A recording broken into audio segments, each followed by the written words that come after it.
గారు మనతో ఉన్నారు. నమస్తే ఎంజీ రావు గారు. వెనిజులాపై అమెరికా యుద్ధానికి దిగుతున్నట్లుగా తెలుస్తోంది. ఇప్పటికే 3 యుద్ధ నౌకల్ని వెనిజులా పైకి ఆ వెనిజులా చుట్టుపక్కల ఉన్న సముద్ర జలాల్లోకి పంపిస్తున్నట్లుగా సమాచారం.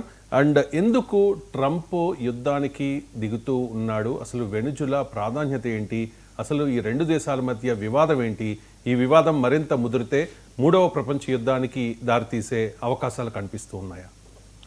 ఎస్ అండి, ఇప్పుడు వెనిజులా ఇప్పుడు ప్రపంచ పటాన్ని ఒక్కసారి మనం పరిలోకించి చూస్తే, ఒక్కసారి మెటిక్యులస్గా అబ్జర్వ్ చేస్తే ఇక్కడ ప్రతి చోట యుద్ధాలు రగులుతున్నాయి. కొన్ని అంతర్యుద్ధాలు ఉంటాయి, కొన్ని పరోక్షంగా యుద్ధాలు ఉంటాయి. ఇప్పుడు ఇజ్రాయిల్ హమాస్ వార్ అని, రష్యా ఉక్రెయిన్ వార్ అని, యూరోప్లో 2వ ప్రపంచ యుద్ధం తర్వాత ఇక్కడ కంబోడియా యుద్ధం రగిలింది. ఇప్పుడు భారత్ పాకిస్తాన్ మధ్య యుద్ధం అలా ఆగి ఉంది.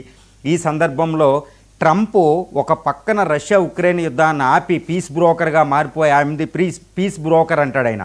పీస్ బ్రోకర్గా మారిపోయి నోబెల్ పీస్ ప్రైజ్ కొట్టేస్తాననుకుంటూ యుద్ధాలు ఆపుతూ ఉంటే, ఇంకొక పక్క ఇదే ట్రంప్ నిన్నటికి నిన్న 3 యుద్ధ నౌకల్ని, తన ఎయిర్ ఫోర్స్ని వెనిజులా మీదకి రంగించాడు. వెనిజులా వెళుతున్నాయండి. ఇప్పుడు వెనిజులా చుట్టుపక్కన కరేబియన్ సీలో, అంటే అట్లాంటిక్ మహాసముద్రంలో మోహరించబడి ఉన్నాయన్నమాట.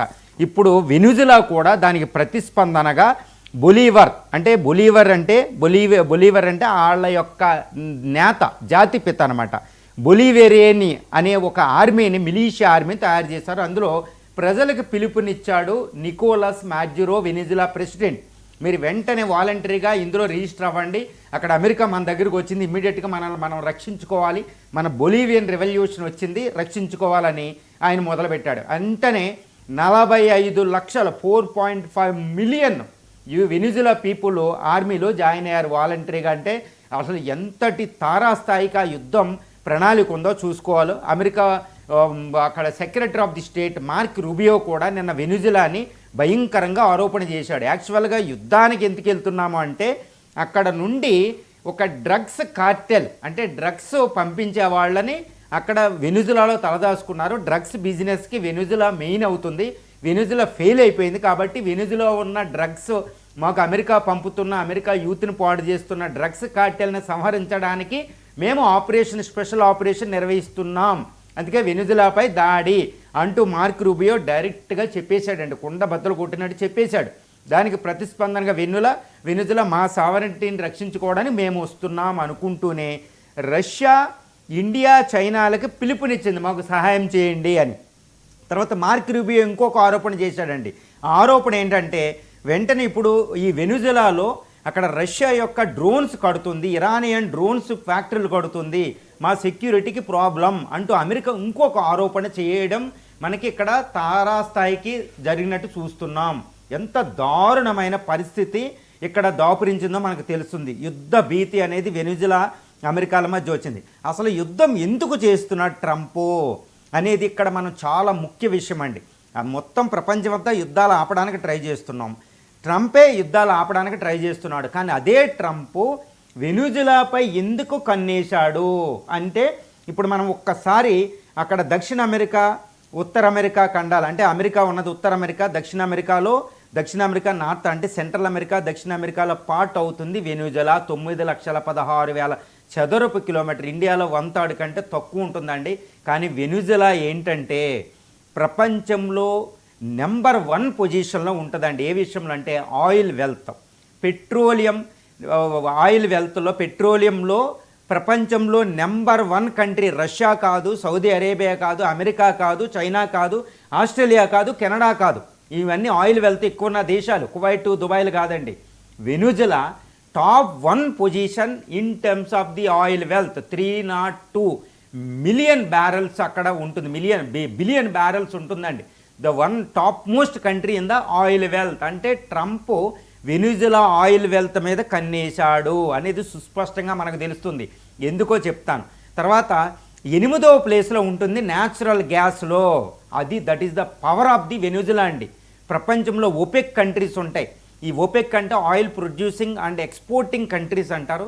ఇందులో సౌదీ అరేబియా, ఈ కువైట్, దుబాయ్, అల్జీరియా, ఇలాగా ఒక డజన్ వరకే కంట్రీలు ఉంటాయండి. ఇవి ప్రపంచ ఆయిల్ ఎక్స్పోర్ట్ని శాసిస్తాయి, ప్రపంచ ఆర్థిక వ్యవస్థని శాసిస్తాయి అన్నమాట. అందులో వెనిజులా ప్రధానం.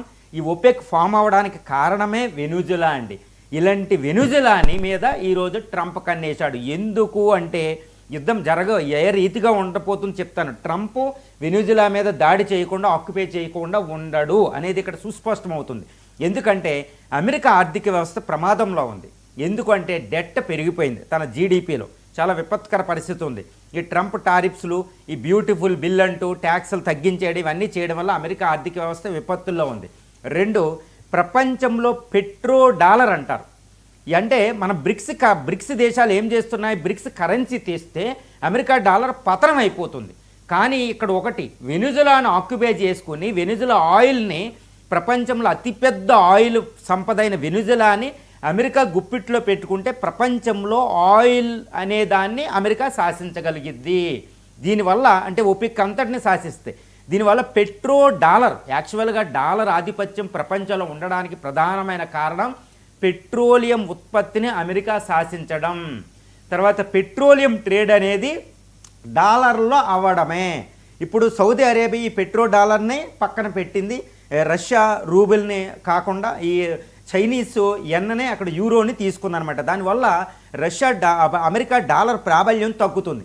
మళ్ళీ దీన్ని పునరుద్ధరించాలంటే పెట్రో డాలర్ అంటే వెనుజులాను తన అదుపులో పెట్టుకోవాలి అమెరికా. చూడండి ఎంతటి విపత్కరమైన కుట్ర ఎక్కడో దాగుందో. అంటే బ్రిక్స్ కరెన్సీ వస్తే డాలర్ ఆధిపత్యాన్ని నిలుపుకోవాలంటే ప్రపంచ ఆయిల్ రంగానికి ప్రధానమైన వెనుజులాను తన అదుపులో పెట్టుకోవాలి. అది మెయిన్ అండి. 2, వెనుజులా సౌత్ అమెరికాలో, వెనుజులా నార్త్ను ఉంటుంది. వెనుజులాను ఆక్యుపై చేస్తే సౌత్ అమెరికాలో అన్ని కంట్రీలను బెదిరించవచ్చు. ఈ మధ్యన ఏమవుతుందంటే ఈ లాటిన్ అమెరికా, అంటే అమెరికా హిస్టరీ ఎలా ఉంటుందంటే 1777లో అమెరికా ఫామ్ అయినప్పటి నుంచి, అమెరికా రెవల్యూషన్ తర్వాత అమెరికా ఒక్కొక్క భూభాగాన్ని ఆక్యుపై చేసుకుని ఇటు మెక్సికోలో కాలిఫోర్నియా, ఈ టెక్సాస్ ఇది మెక్సికో నుంచి లాక్కున్నదేనండి. కెనడా నుంచి పైన సియాటిల్ ఈ ప్రావిన్సెస్ లాగేసుకుంది. అలా లాగేసుకుని ఆక్యుపై చేసుకుంది. తన చుట్టూరు ఎప్పుడైనా చూడండి, చైనా చుట్టూరు శత్రుదేశాలు ఉంటాయి, ఇండియా చుట్టూరు మనకి శత్రుదేశాలు ఉంటాయి. కానీ అమెరికా చుట్టూరు అమెరికాకి శత్రుదేశాలు ఉండవు. ఎందుకంటే గత 200-300 సంవత్సరాల నుండి ఎవరైనా అడ్డం తిరిగితే వాళ్ళని చంపేయడం ఆ దేశ అధ్యక్షులను, ఆ దేశాలను అదుపులో పెట్టుకుంటుంది. అందుకని ఈ సెక్యూరిటీ అమెరికన్ బ్యాక్ యార్డ్లో మనకు ఒకటి కనిపిస్తుంది అన్నమాట. అమెరికా పైన కెనడా, ఇక్కడ Mexico, central America, Latin America కంట్రీలైన Brazil, Argentina, Bolivia, Peru, Chile, ఈ కంట్రీలు ఏవి కూడా అమెరికాని శాసించలేవు. ఎందుకు అంటే వాటిని ఎప్పుడు అమెరికా సిఐఏ తన అదుపులో పెట్టుకుంటుంది. ఇప్పుడు వెనుజులా దాని మాట వింటల్లా. ఎందుకు వినడం లేదంటే అంతకుముందు ప్రెసిడెంటు హ్యూగో చావేజ్ అని, తర్వాత ఇప్పుడు ప్రెసిడెంట్ నికోలస్ మాడ్యురో, వీళ్ళు అమెరికా మాట వినరు. వాళ్ళు ఒక కమ్యూనిస్టు భావజాలంతో ఉంటారనమాట, సోషలిస్టిక్ ప్యాటర్న్లో. అది రష్యాకి దగ్గర ఉంటారు, చైనాకి దగ్గర ఉంటారు, క్యూబాకి దగ్గర ఉంటారు. కాబట్టి వెనుజులా మాట వింటలేదు. కాబట్టి దాన్ని అదుపులో పెట్టుకోవడానికి ఆంక్షలు విధించింది. అందుకని వెనుజులా ఆర్థిక వ్యవస్థ ఎంత ఉంటుందంటే 9 లక్షల చదరపు కిలోమీటర్లు ఉండి 3 కోట్ల మంది ప్రజలు ఉండి కేవలం దాని ఎంత అంటే ఆర్థిక వ్యవస్థ $110 బిలియన్ అండి. అంటే తెలంగాణలో సగం కూడా లేదనమాట. అంత పెద్ద, ప్రపంచంలో అతిపెద్ద ఆయిల్ వనరులు కలిగి ఉండి అది వెనుజులా. వెనుజులాలో ఇన్ఫ్లేషను 100% ఉంది. అంటే హైపర్ ఇన్ఫ్లేషన్ అంటారు. ద్రవ్యోల్బణం పతాక స్థాయికి చేరిందనమాట. అక్కడ ఏదైనా ఒక చిన్న వస్తువు కొనాలంటే, ఆహారం కొనాలంటే ఒక బస్తాతో డబ్బులు పట్టుకెళ్ళాలన్నమాట. అంతటి దీనమైన పరిస్థితికి దిగదార్చింది అమెరికాయే అంతకుముందు అధ్యక్షులు గత 2 దశాబ్దాలుగా. ఇప్పుడు దాన్ని అదుపులో తీసుకోవడానికి ప్రయత్నిస్తుంది. దానికి వ్యతిరేకంగా ఇప్పుడు అది ఏం చేస్తుందంటే 3 యుద్ధ నౌకలను పంపింది కరేబియన్ సీకి. తన ఎయిర్ ఫోర్స్ని, హ్యూజ్ ఎయిర్ ఫోర్స్ ఎప్పుడు కూడా డిప్లాయ్ అయి ఉంటుంది. చాలా డేంజరస్. ఎందుకంటే America is the super power in military affairs అండి. ఇప్పటికీ number 1 country according to SIPRI అన్నిటిలో. తన ఎయిర్ ఫోర్స్ చాలా ఈజీగా ఆక్యుపై చేసుకుంటుంది. కానీ ఈ బొలీవియన్ ఆర్మీ, మనం చెగువేరా ఇవన్నీ భావజాలంతో ఉంటారండి వాళ్ళు. బొలీవియన్ ఈ ఆర్మీ ఏంటంటే 4.5 45 లక్షల మంది ఈరోజు ప్రజలు రిజిస్టర్ అయి ఉన్నారు. ఇప్పుడు కొలంబియా నుంచి తన డ్రగ్స్ మీద ఆపరేషన్ స్టార్ట్ చేయడానికి అమెరికా రంగంలో దిగింది. అందుకని వెంటనే వెనుజులా ఏం చేస్తుందంటే తన ఆర్మీని కొలంబియా కంట్రీ బార్డర్ దగ్గరికి చేల్చింది. ఇటు బ్రెజిల్ ఏంటంటే ప్రస్తుతం బ్రెజిల్ దీన్ని తీవ్రంగా వ్యతిరేకిస్తుంది. మిగిలిన సౌత్ అమెరికన్ కంట్రీస్ అన్ని తీవ్రంగా ట్రంప్ యొక్క స్టెప్ని వ్యతిరేకిస్తున్నారు. తర్వాత చైనా ఏం చేసిందంటే వెంటనే ట్రంప్ తీసుకున్న ఈ నిర్ణయాన్ని, ఈ వెనుజులా సావరెనిటీని, తన దేశ సమగ్రతని నాశనం చేయడం అంతర్జాతీయ చట్టాలకు విరుద్ధమని చైనా చాలా తీవ్రంగా స్టేట్మెంట్ ఇవ్వడం జరిగింది. రష్యా కూడా దాన్ని వ్యతిరేకిస్తుంది. వెంటనే వెనుజులా కూడా తన నిన్న స్టేట్మెంట్ ఇస్తూ మమ్మల్ని మేము రక్షించుకోవడానికి దేనికైనా మేము సిద్ధంగా ఉంటామని ఈ Nicolas Maduro the president of Venezuela declare చేసి ఇటు చైనా, రష్యా, మరీ ముఖ్యంగా ఇండియా కూడా ఆయన పిలుపునిచ్చారన్నమాట. మమ్మల్ని హెల్ప్ చేయండి, అంతర్జాతీయంగా మమ్మల్ని రక్షించండి అని ఇండియా కూడా పిలుపునివ్వడం జరిగింది. ఎందుకంటే రీసెంట్గానే Indian prime minister Modi Trinidad and Tobago అంటే వెనిజులా నార్త్ సైడ్లో ఉన్న కంట్రీకి విజిట్ చేశారు. వెనిజులా నుండి భారతదేశం ఆయిల్ దిగుమతి చేసుకోవడంలో 8వ స్థానంలో ఉందన్నమాట. అంటే ఆ వెనిజులా 8వ స్థానంలో ఉంది మనకి ఆయిల్ ఎక్స్పోర్ట్ చేయడానికి. వెనిజులాలో భారతదేశం ఎన్నో ఓవిఎల్, ఓఎన్జీసీ విదేశీ లిమిటెడ్, ఈ బీపీసీఎల్ లాంటి ఎంతో కొన్ని బిలియన్స్ ఆఫ్ డాలర్స్ మనం పెట్టుబడి పెట్టామండి. ఎక్కడ వెనిజులాలో ఆయిల్ వెల్త్ అంటే ప్రపంచంలో నెంబర్ 1 పొజిషన్ కాబట్టి సుమారు భారత్ 40 కంట్రీల నుంచి దిగుమతి చేసుకుంటుంది. అందులో లాటిన్ అమెరికన్ కంట్రీ వెనిజులా కూడా ఉంటుందన్నమాట. సో మన ఎనర్జీ సెక్యూరిటీకి సంబంధించి వెనిజులా అనేది చాలా చాలా ఇంపార్టెన్స్. ఎందుకంటే అక్కడ పెట్టుబడులు కూడా ఉన్నాయన్నమాట, మన కంపెనీలు కూడా ఉన్నాయి, ఆయిల్ దిగుమతి చేసుకుంటున్నాం. కాబట్టి వెనిజులా నుంచి న్యాచురల్ గ్యాస్ కూడా తెచ్చుకుంటున్నాం.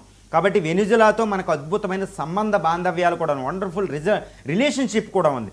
ఇప్పుడు వెనిజులా అమెరికా కంట్రోల్లో జారిపోతే అమెరికా ప్రపంచ ఆయిల్ వెల్త్ని కంట్రోల్ చేస్తే అది భారత ఎనర్జీ సెక్యూరిటీ కూడా ప్రమాదం. ఇప్పుడే మనం చూస్తున్నాం, రష్యా నుంచి మీరు ఆయిల్ కొనవద్దు, ఆయిల్ కొంటే టారిఫ్స్ అని 25% టారిఫ్స్ వేసింది రష్యా, ఏది యునైటెడ్ స్టేట్స్ ఆఫ్ అమెరికా మన ఇండియా మీద. ఇప్పుడు దీన్ని బట్టి మన ఆయిల్ సెక్యూరిటీ ఎంత ప్రమాదంలో పడిపోతుందో మనం చూసుకోవచ్చు వెనిజులా వాళ్ళ చేతికి వెళ్తే. ఇప్పుడే ఇరాక్లో పప్పెట్ గవర్నమెంట్ ఆయిల్స్ శాసిస్తుంది, ఇరాన్ ఏమో అక్కడ డీస్టెబిలైజ్ చేస్తుంది, అక్కడ ఆయిల్ వెళ్తే రావడానికి ఇబ్బందికరంగా ఉంది. సో ప్రపంచంలో ఆయిల్ ప్రొడ్యూస్ చేసే దేశాల్లో అమెరికా ప్రాబల్యం ఉన్న, అశాంతి ప్రబలన, భారత ఆర్థిక వ్యవస్థ అత్యంత ప్రమాదంలో పడిపోతుంది. కాబట్టి ఇండియా కూడా ఈ వెనిజులా మీద అమెరికా దాడి చేస్తే అక్కడ కీలక పాత్ర పోషించాల్సిన అవసరం ఉంది, ఎస్పెషల్లీ బ్రిక్స్ కంట్రీస్. ఎందుకంటే ఈ బ్రిక్స్లో ఉన్న బ్రెజిల్ దాన్ని తీవ్రంగా వ్యతిరేకిస్తుంది.